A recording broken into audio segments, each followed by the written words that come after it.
Central Texas Life with Ann Harder. Hello, everybody, and welcome to Central Texas Life. I'm Ann Harder, and welcome to this, my dream interview with Lynne Russell, the legendary CNN anchor and amazing author. And we're going to talk about her books. We're going to talk about her amazing journey through life. And it's just a delight to have you here with us. Thank you so much for asking me, Ann. It's going to be so much fun. Well, that's always our goal with the podcast here. But you know, when we first connected, it was through Facebook. We have a mutual friend, Bob Serwatis, and Yep. I saw your name this is a few years ago. I saw your name and I went, Lynne Russell, could that be my Lynne Russell? And I thought, oh, well, she's going to have a firewall, you know, an ordinary person couldn't come.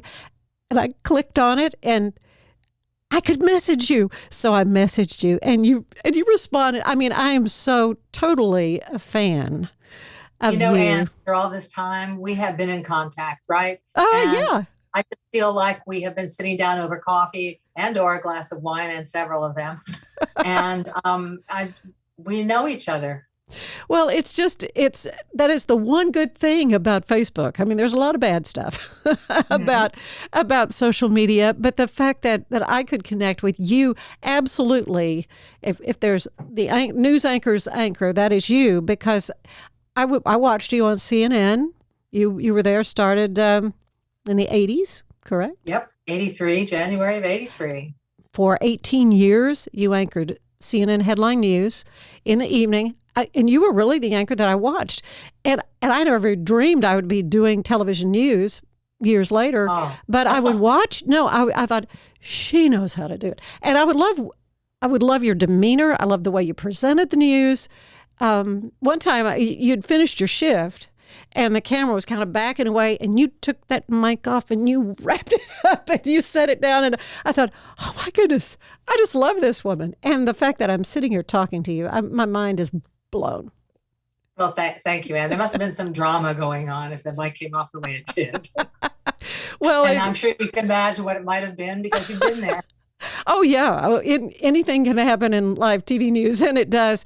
But you worked so hard. I mean, you worked hard at CNN. You were one of the first three anchors hired, right? When Ted Turner, you were kind of like, who is this guy? Oh, Ted Turner. God, I love that man. I got there when Headline News was barely a year old. And at that time, it was in what we call the old building. And I remember I was spending, I started out for the first 5 months working overnights, which to me was harder than going through labor. And I'd get off the air at 7 a.m. and go sit at Howard Johnson's across the street with a little notebook. And I had just come from Texas and San Antonio. That's right. And I myself notes. I said, who is Ted Turner and what are you doing here?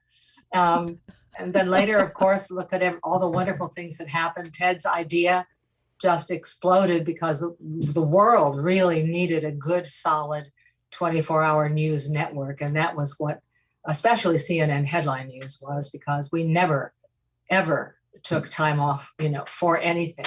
And Ted Turner, visionary, is a wonderful man. And probably the thing you'd love most about him is that he always says what he's thinking, and you can take that to the bank. You don't have to like it.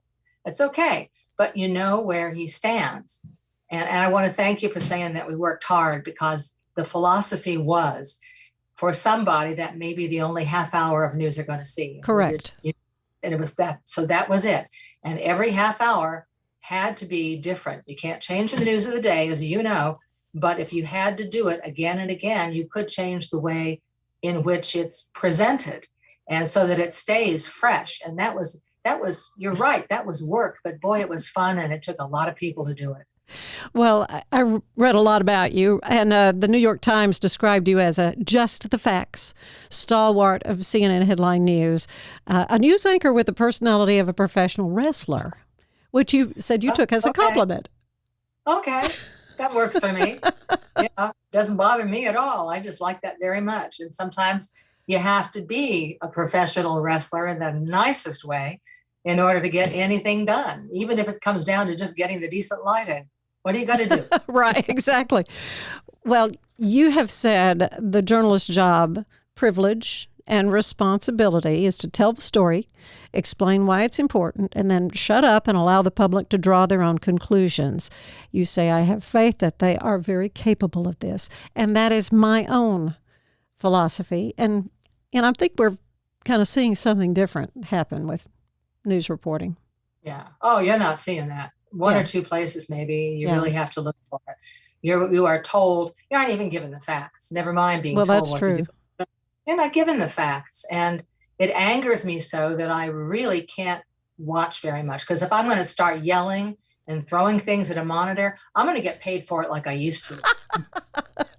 Right. Yeah, we were talking about throwing a pin at a sleeping teleprompter operator.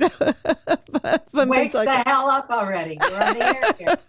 Right. Well, you covered a lot of, breaking news and all kinds of things. And as you say, and for me, that really was true. That would be the half hour that I would get of national, international news. Big stories that come to mind over those 18 years? Oh, every day was a big story. Mm-hmm. That's the important thing. And people say, what's the story that you remember most of all? And it's never what you would think it would be. It's always a story about one person, and probably not an office holder. There was a little boy named David Steinberg, I believe it was. And his father had an argument with his mother, and the father had taken him to a motel and set fire to it with David in it. I don't even remember. Oh, I know the father did survive, and so did David, but he was terribly, terribly burned. And the father went to prison, and guess what? They let him out. And that's not even today. That's decades ago. But I had a son about that age at that time. I dug my fingernails into the palms of my hands, Lynn, and you can imagine, right, when you're reading a story like that, because you're not just reading it, you're telling it. And which is another reason you only need teleprompter and sleepy operators if you're not paying attention, because you're telling a story. Right. But I'll never forget when that man was paroled and David was interviewed. All these people standing around him, shoving microphones into his mutilated, dear little face, and he's sitting in a wheelchair. And someone asked the obvious question, how does it feel? How do you feel? And he said, I know my father doesn't love me. It was very, very hard to go on that night. Yeah. It's that kind of story that I remember, not what the politicians did. I didn't care then. I care less now. Mm-hmm. I won't give you all the reasons why, but that's the kind of story that really, really gets to you. And you know that you are representing all those people in the audience. You're just talking to one person anyway through the camera lens. And you're representing all those people who are watching this and reacting the same way that you are. Yeah. There's. Well, I can't even say anything more about that because you've summed it up so well, because these stories, they do affect. And in fact, I spoke to the news anchors at my former station just recently and talked about how, news anchors can suffer PTSD on major stories that, because you sort of separate yourself from what you're reporting. You have to, or I'd be a blubbering puddle, Yeah. But then eventually it catches up with you. There's so many other ways. If you're out there reporting, you're going to see those long red streaks on the pavement. Exactly. That's not a good sign, right? No. And I flash back to when I was a teenager and went to a murder scene, and I know. Yeah. So, but you learn you're not a participant in that. You are an objective observer. And so you learn how to handle that. And it's very different from being in the middle of an assault, and you can get PTSD out of that for sure. But the rest of it, we mostly just took margaritas seriously, and things got better. Yeah. Well, you mentioned, and I love a good segue. You did find yourself in the middle of a news story in 2015. And you did. Yes, you did. And I see your sweet husband back there in the background, just sort of relaxing. So Chuck, how are you doing? I'm doing fine. Good. Well, that's great. Well, know you can see him. Oh yeah, just a little bit. But yes. I'll go. No, really, no. pop on camera and say hi. No, it was a stunning experience that you went through. Miraculous that you both survived it. Yeah, And you want the head news version? Well, go ahead. It's pretty short. Okay. We were on a road trip. We decided, my husband is a national security strategist, Chuck DeCaro, who was CNN's first special assignments correspondent. So this wonderful marriage, all we do is edit each other all the time. We just can't help it. That's true. Yes, it is true. Anyway, so he had something that he had to do with the National Guard in California. And we came from the DC area, and he said, let's just take a nice all-American road trip across the South, right? Specifically across the South, because we're licensed to carry in lots of states, not all of them up north. Mm-hmm. And anyway, we knew we would have to disarm at California border.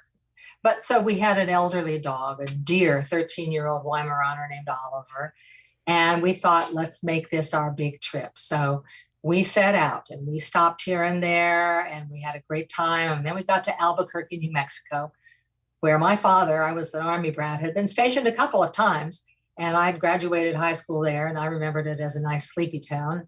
Chuck remembered it for other things, the Atomic Energy Commission, et cetera, because he has a military background, Air Force Academy and Special Forces. And anyway, so we saw friends, and then we decided to head out. It was 11:30 at night. And we thought, what's the point of being on Route 66 if you can't see it?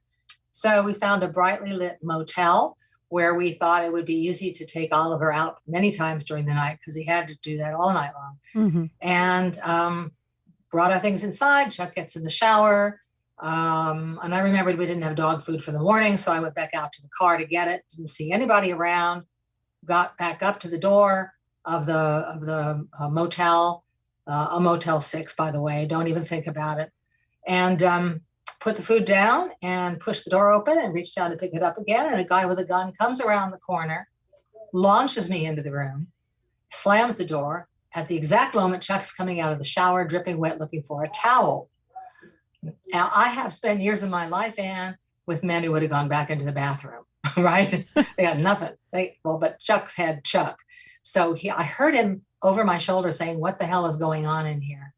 And next thing I know, this brave man has walked into the room and stationed himself in front of the bedside, the table between the beds where we had placed our guns for the night. So the guy never saw the guns. Anyway, he wanted something, wanted something, wouldn't take anything. And it was terrifying. And finally, I moved around the bed and was able to stand hip to hip with Chuck, who's still standing there dripping wet, and reached behind him and slipped one of the guns into my Kate Spade, which I thought I'd never see again, my purse, and handed it to him. So here's this Italian boy dripping wet with a Kate Spade in front of his privates. And he told me later he was concerned about I said, maybe there's something in here you'd like to have to give the man. And he said, yes, there is. So he told me later that he was concerned about the reciprocal action of the slide on the semi-automatic against the lining of the purse. So he was thinking about that and about whether there might be anybody in the parking lot who might be jeopardized. And in the middle of all that, the guy decided he was going to grab something. He grabbed Chuck's computer, headed for the door. And we both, thank God we think so closely, to each other. We both were thinking, let's not let this man focus. So we were doing all right. And the guy headed to the door and we both thought, oh, he's going to leave. And then he turned around and opened fire on Chuck. Oh. And then Chuck yelled Ranger and went into a combat crouch and opened fire on him, returned fire. And they emptied their weapons. It must have been only about 5 seconds. And he killed the guy, but Chuck took 3 rounds and 2 of them were through and through. There are 5 bleeding wounds there. And it was an ugly series of surgeries and hospitalizations and things like that. So, but after that, yeah, you might show up with a little PTSD. Yeah.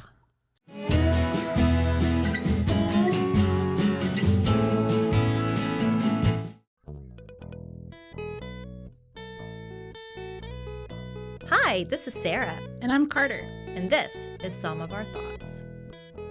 We're 2 Southern sommeliers, and we want to share everything we love and know about wine. We started hanging out during quarantine and cooking and drinking and listening to music. And we just thought this would be a great way to bring everything we know to you guys.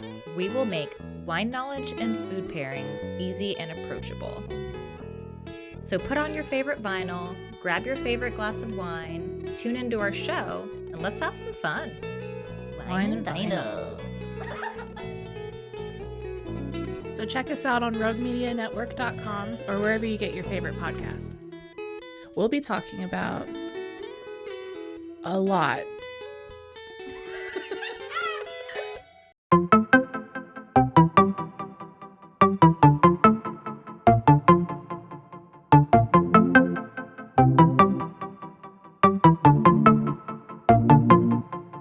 Welcome to One Star Rewind, a new podcast about those dreaded one-star reviews that every business owner hates to receive, but yet every customer loves to read. During this podcast, we will peel back that one-star review to better understand how it happened, when it happened, and what the business owner is doing after receiving that one-star review. This podcast will be about love, hate, and laughter. On One Star Rewind, we will meet with real business owners who will tell their stories and how they do rely on reviews for their business. Follow us on Facebook, Instagram, or download us at roguemedianetwork.com. Please subscribe, but only rate and review for not a one-star review. Join us each time for a new review and a new story.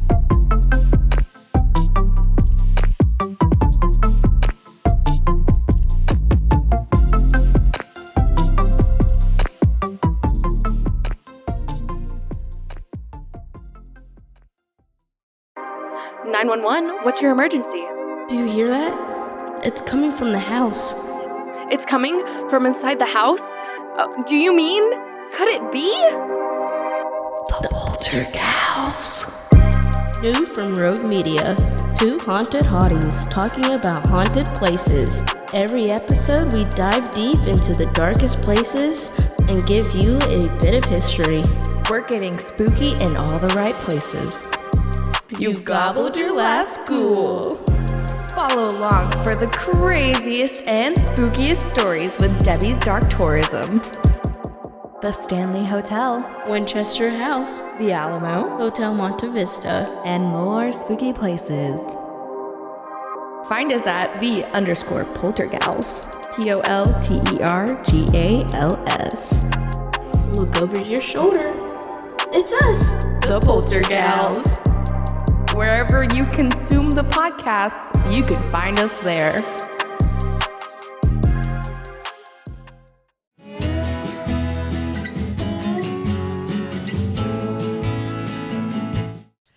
Yeah, I saw your exclusive interview with Good Morning America, I think. When you talked about it and you said, I've never cried on the air. But it brought you to tears. He was facing surgery, I think, the next day. This was back in 2016.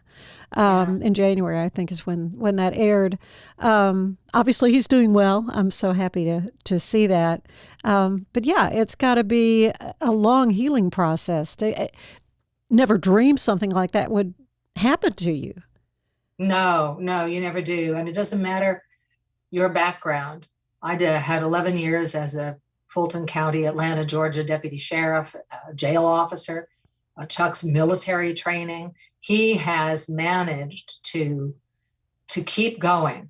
And I just can't believe it. It was a while before I could even get on an elevator. Or just all this stuff kicks in, and it doesn't go away. It just takes a lot of time and a good professional to work with. Chuck has just managed to keep everything steady.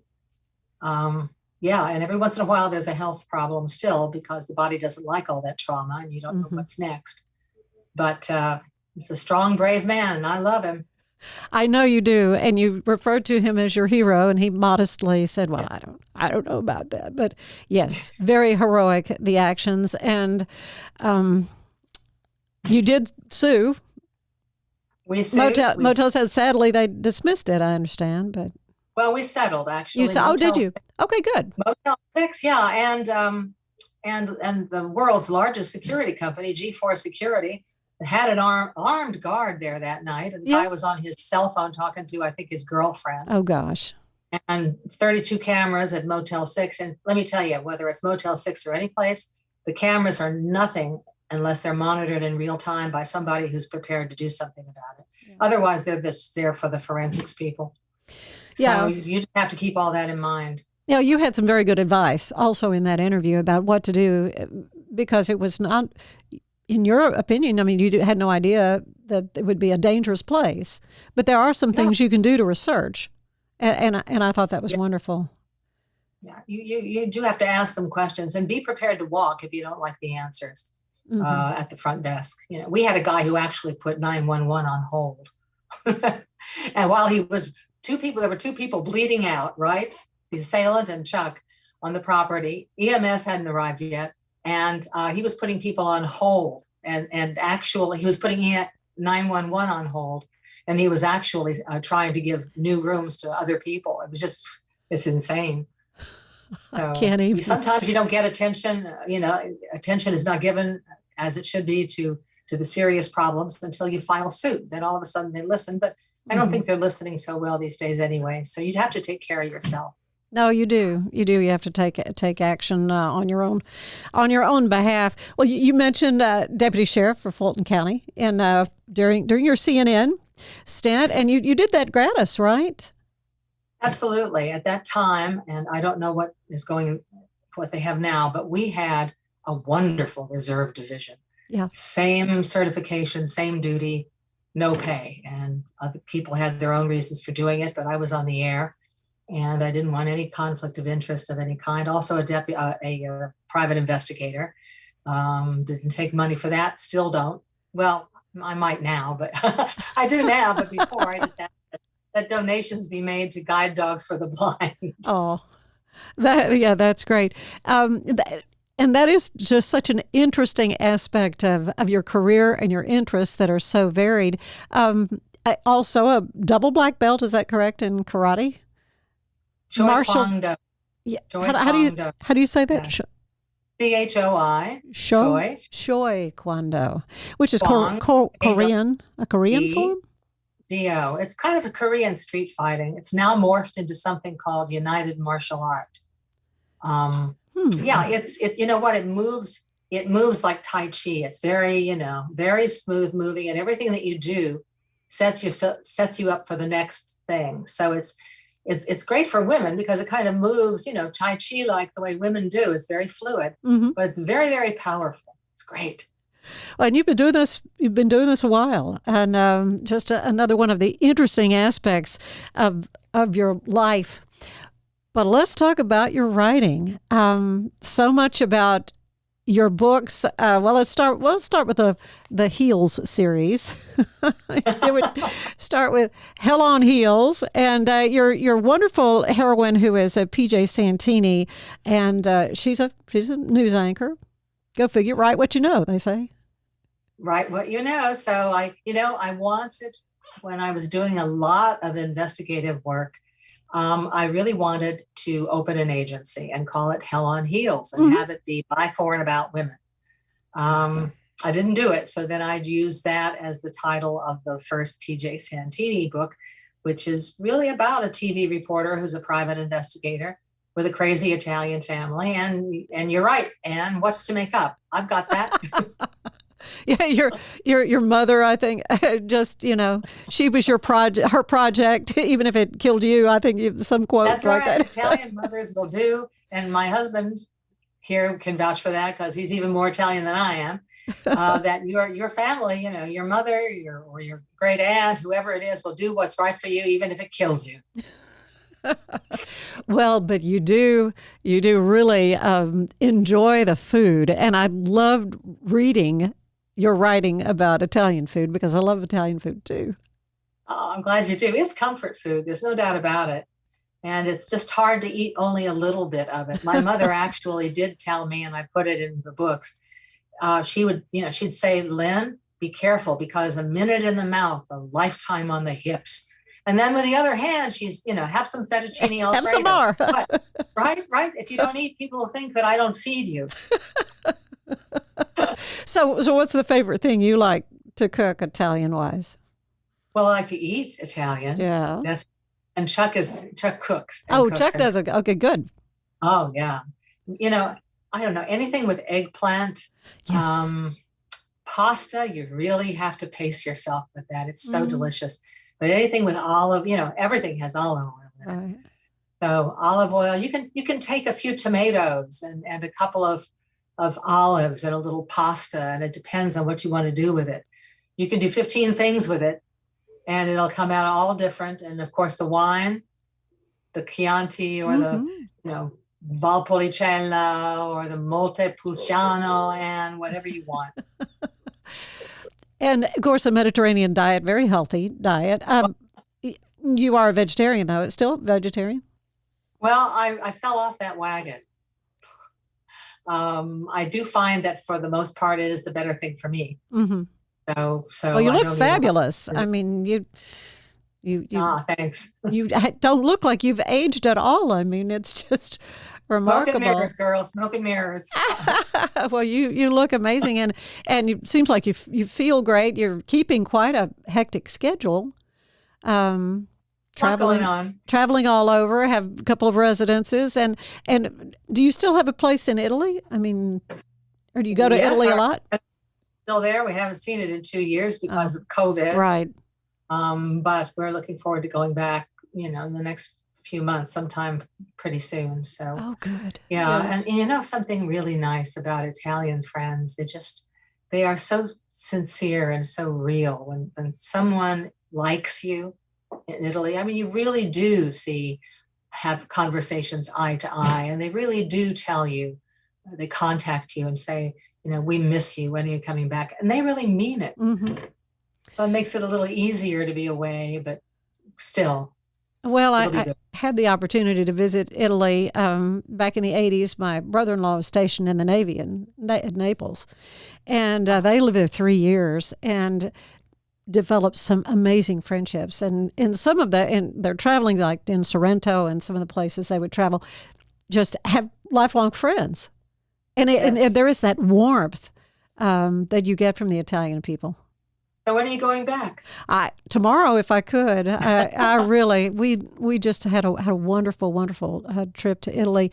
But I kind of feel like I went to Italy in Strega. Now, this is your newest book. And that's really what kind of prompted this. I wrote to you. You wished me a happy birthday on my birthday. I went, Lynne Russell, wish me a happy birthday. But I thought, now's my chance. I'm going to write you. Would you please come and be on the podcast? Strega, magic. The spirit never dies. And different from the PJ Santini books. Are you going to, first of all, are you going to do more PJ? We got some more PJ? Oh, yes. Number 4 is coming up. I'm not sure what I'm going to call it. I was thinking about Puck, but it does has a little hockey in it. And I was thinking about Puck. But there's another book by that name, so I'm not sure what I'm. Yeah. But I'm glad you like Strega. I really did. It was different, and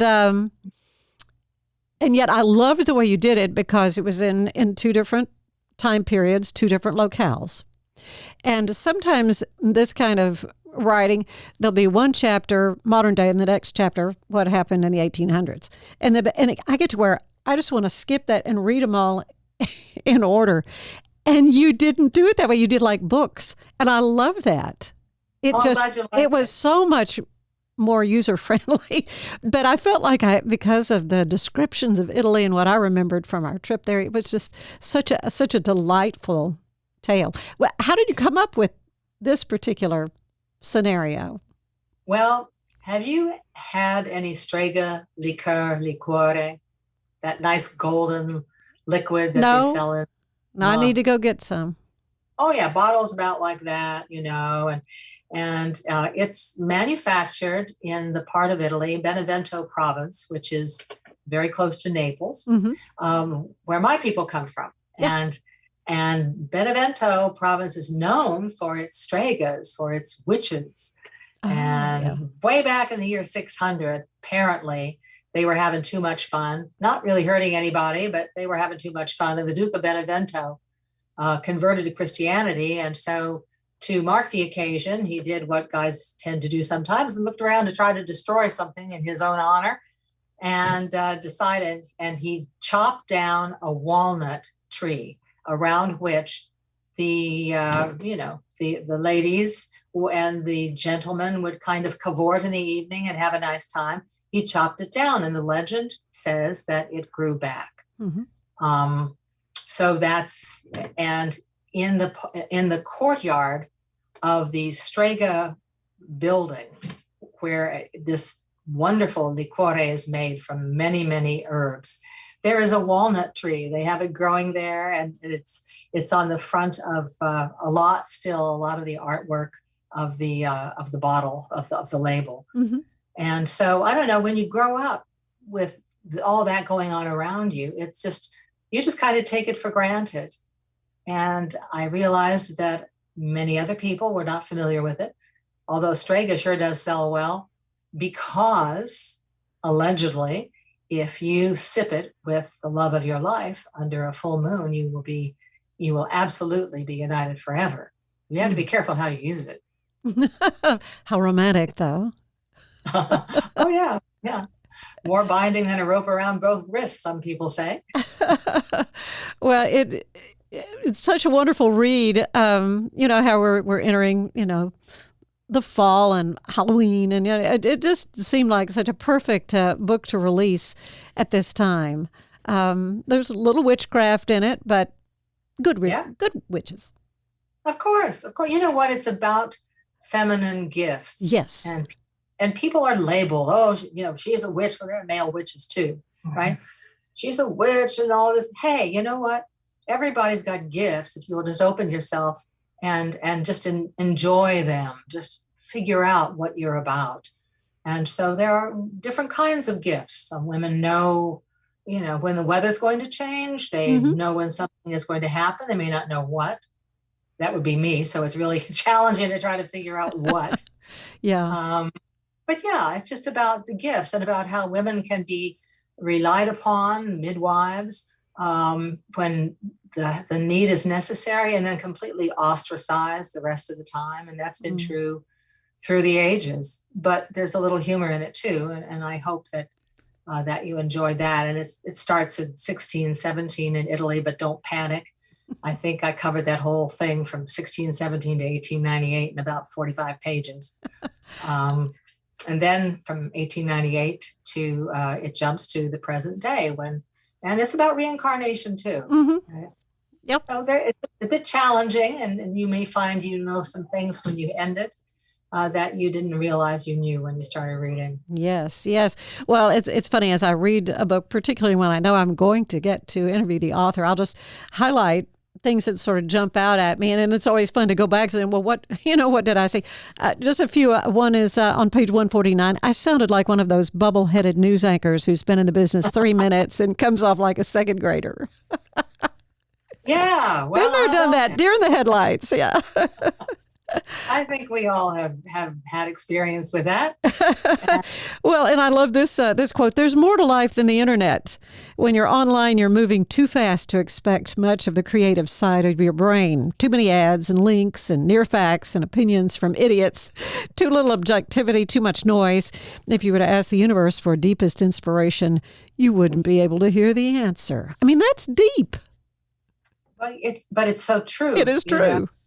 And if we allow ourselves, we'll realize it's just so obvious that there's so much information coming in. And if we don't quiet our minds every once in a while, we're going to miss it. And we're missing the good stuff.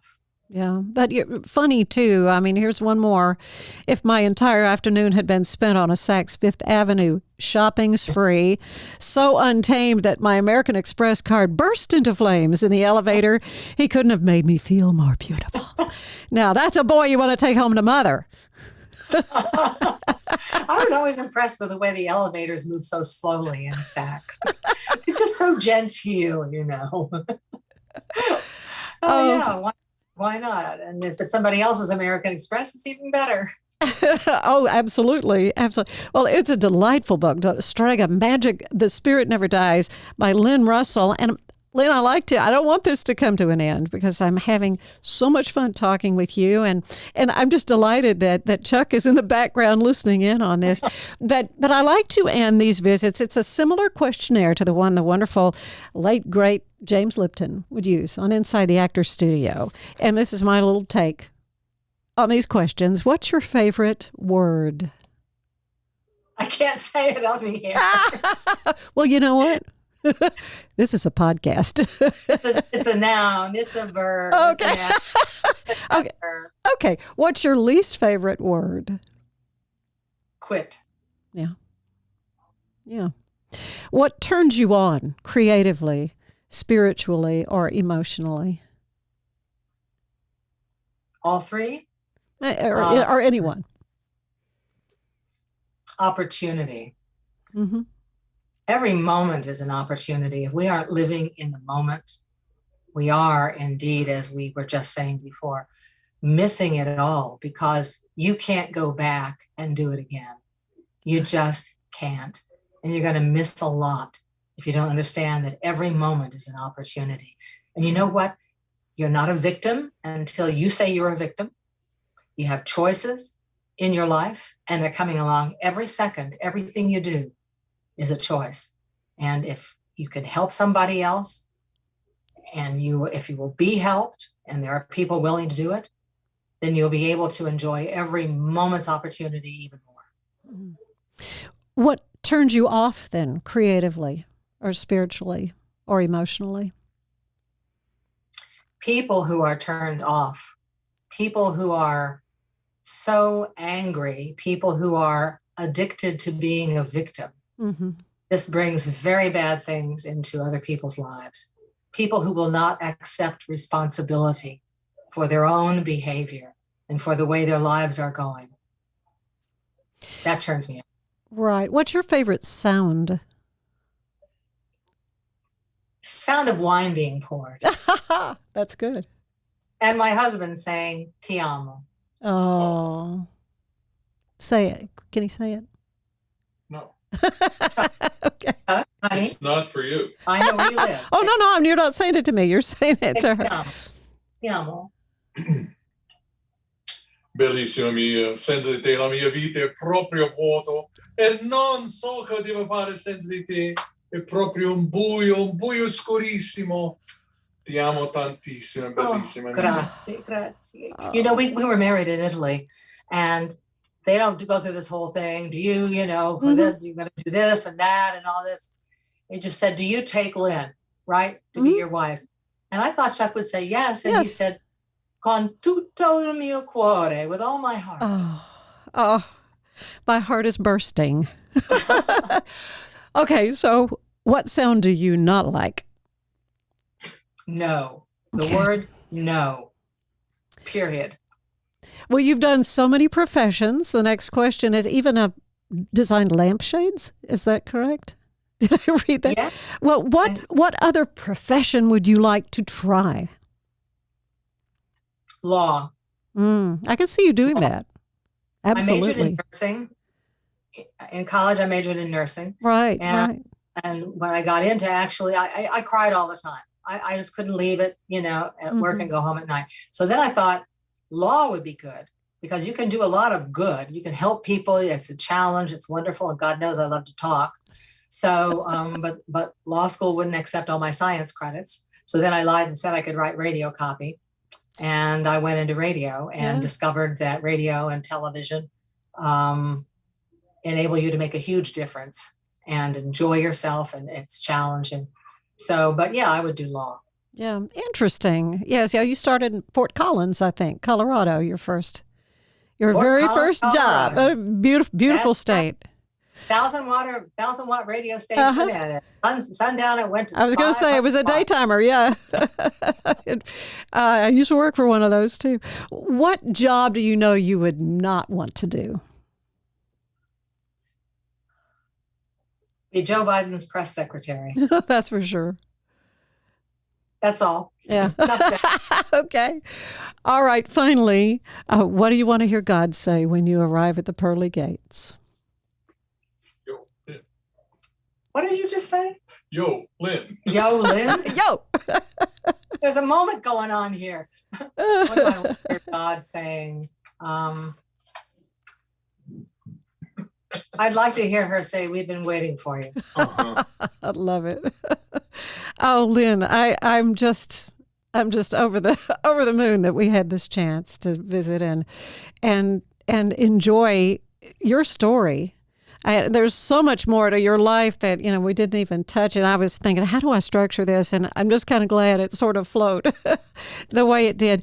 But get her book and her series of books. And of course, your first book really was about your CNN career. I'll turn this over. And how to win friends, kick ass, and influence people. So that's and that was back in 99. Oh, I did want to ask you about this. I lied. That wasn't the end of those questions. You had 3 rules. No limits was rule number 1. Rule number 2, taste lots of things in life. And rule number 3, there's nothing wrong with this world that 20 minutes in Victoria's Secret won't fix. That was when Victoria's Secret was selling really elegant, sensuous lingerie. Yeah. And not Saturday night at the dorm. I know. But yes, that's absolutely true. Taste lots of things. And you know what? There's no such thing as failure. Everything that you do, you felt was right at the time, and you learned from it. It's called experience. Mm-hmm. And may I say, before we run out of time, Anne, that I thank you for being such a wonderful interviewer. You do it the way it should be done. We didn't have a conversation beforehand, right? No, we really didn't. Because the good stuff gets said. And, and it's never the same the second time around. Right. This has been just so much fun. Yeah, I have learned that. I've learned that over the years. You are absolutely a delight. And I'm looking forward to the next PJ Santini, whatever we are going to call it. But I hope you all have just a wonderful rest of your day and enjoyed this immensely. Thank you. Thanks for having me on. I just thoroughly enjoyed it. And I look forward to the next time. Oh, absolutely. I'll hold you to next time the book. We'll spend more time on PJ Santini than even we did. Like that. All right. I'll hold you to that. The great Lynne Russell, thank you so much. And thank you for being with us. Join us again for Central Texas Life. Bye-bye. Central Texas Life with Ann Harder is part of the Rogue Media family. Be sure to check out our other shows at roguemedianetwork.com. Please rate this show 5 stars on iTunes, Spotify, YouTube, or anywhere you get your podcasts. Join us again soon for more Central Texas Life with Ann Harder.